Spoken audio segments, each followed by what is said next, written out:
Well, the Kelly family have endured the unimaginable, but they've challenged their despair into saving young lives. In 2012, while on a night out in Sydney's King's Cross, 18-year-old Thomas Kelly lost his life as a result of a coward punch.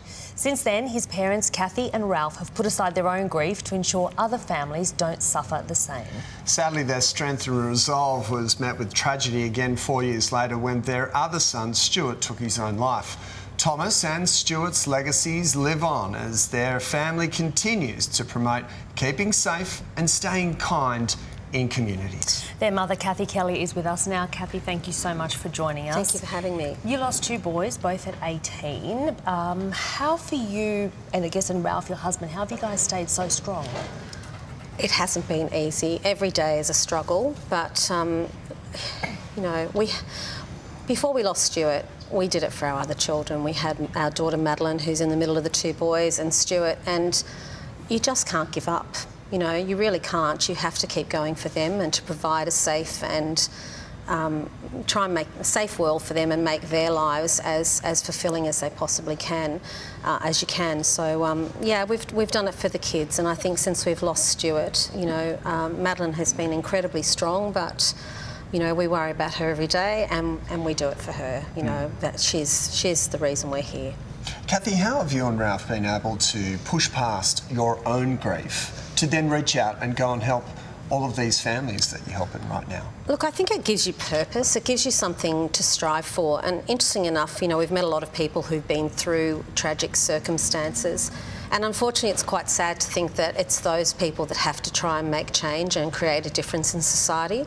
But, you know, if we have stronger governments or governments and stay in place for a long enough period of time, then maybe that could change. But I think you'll always see people like us that have been through various tragedies in their lives, that it gives you something to get up and fight for every day. And it has been, the last 5 years has truly been a fight every step of the way. And, you know, it's good when you have a little bit of a win sometimes along the way. Yeah, sure. What kind of stories have you heard from these other families who you guys have helped?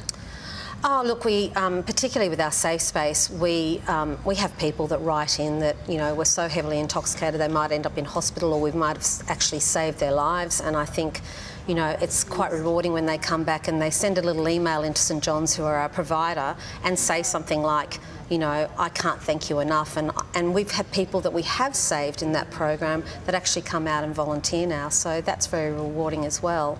Absolutely. What do you say to, I guess, other parents or grandparents who are carers about, you know, what they can do to help curb this, you know, antisocial behaviour or try and keep their own children safe? What's your advice to them? Look, I think everybody needs to understand the consequences and the outcomes of how you behave when you go out, particularly if you are drinking and you may drink too much.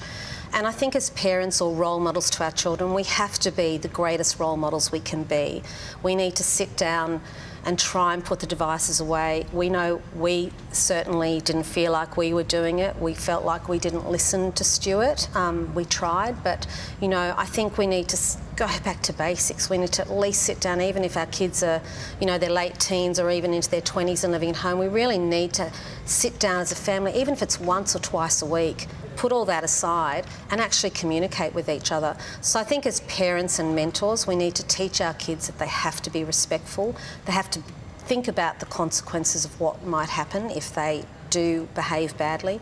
And I think it's also about our new program, which is Staying Kind, because, you know, all the bullying in the world, it's so unnecessary, it's so hurtful, and we just need to think about how we want to be treated and be respectful. Staying Kind is the legacy that you guys have created. It's the initials for Stuart, your son. Yeah. Did you guys see a change in him? Yes, look, Stuart didn't ever seem to have a day of depression in his life. Obviously, you know, there was underlying pain that you couldn't see or he wouldn't speak about. He was only 14 when Thomas was killed. But he had an extraordinary time at the King's School. He had a great year 12, and about 7 months later he took his life. Now, he went off to university at Sydney University and to a college, and he had less than 24 hours in that place, and we know in our own hearts that something catastrophic happened to Stuart there that night, because it changed him. That was when we saw him retreat to his room and stay away, you know, like push all his friends aside, and it took a long time to get him back out, helped him get a job. We were talking about him travelling overseas to study over there. And I think probably the final straw for Stuart was a couple of weeks before he took his life. He was asking about that possibility to go away again, because he didn't feel that he was ever going to be accepted amongst his peers in Sydney or in Australia. So I think that's the problem with our young people. They can't see that tomorrow could be better. So the case is still under investigation with the New South Wales coroner, and we're advocating for an inquest so we can find out what happened to our son. Staying kind, as we said, is so important. I know if you guys, it's all about empathy and compassion, but listening, how important is that? I think listening is extraordinarily important. Recently, Ralph was quite sick. He had pneumonia, and he was at the doctor, and this doctor said to him at the time, you know, I have thousands of parents bring their kids in here, and I ask the kids a question, and that parent always answers on their behalf. And I did a presentation yesterday, and I know that's exactly what I did. I thought, I'm the parent, I have to answer the question, be quiet child, and I would answer for them. He said that's really important. We don't let our kids speak.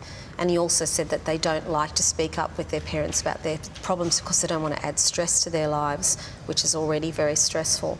So I think if we really start listening to our children, then, and you know, having those times where we can actually be together, then we will see a difference, and we will see lives saved. And you know, simply one life is too many. Yeah, for sure. Kathy Kelly, thank you so much for spending some time with us this afternoon. Pleasure. We understand these safe spaces are just happening in Sydney at the moment, but we would love to see them go out throughout the whole nation. Absolutely, it'd be fantastic. Nice one. Thank you, Kathy. Thank you very much.